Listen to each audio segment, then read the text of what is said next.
In the book, The Wisdom of No Escape, Buddhist nun Pema Chodron, she tells the story of a woman who's running from tigers.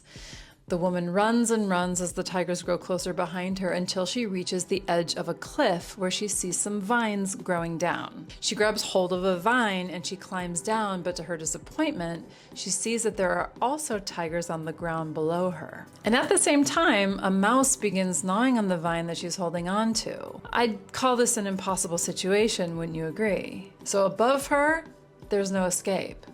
Below her, there's no escape. And her time on the vine is limited. But just then, she sees a little bunch of beautiful red strawberries growing right in front of her. So she looks up, and she looks down, and then she looks at the mouse, and then she takes a strawberry, she puts it in her mouth, and she enjoys it with every fiber of her being. What is the significance of play at the end of the world?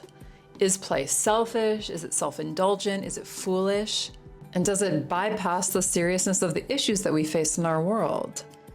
Maybe, but when it's not a bypass, it's a vital access point to our agency, especially at times when the task at hand, in both our personal and our collective lives, has the weight of impossibility with it. The way out is the way through, as they say.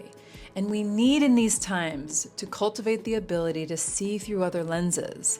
But this requires a willingness to experiment and to fail. The archetype of the clown captures this perfectly. Given an impossible task, the clown must experiment its way through the impossible. A chair isn't just a chair for the clown. Now it's a ladder to reach new heights, or a barricade in an obstacle course. The clown is adept at trying and failing their way forward. Play is the energy behind the risk and the experimentation that we need in these times to shift and move what can become heavy and calcified within us in the face of an impossible task, especially when we feel the weight of ours and the world suffering so acutely. We're continuing this month in Rooted and through the end of the year to focus on modes of play in unearthing capacities difficult to access when we feel burdened by what we cannot shift. If you're interested in possibly joining us, click the link in the bio to learn more.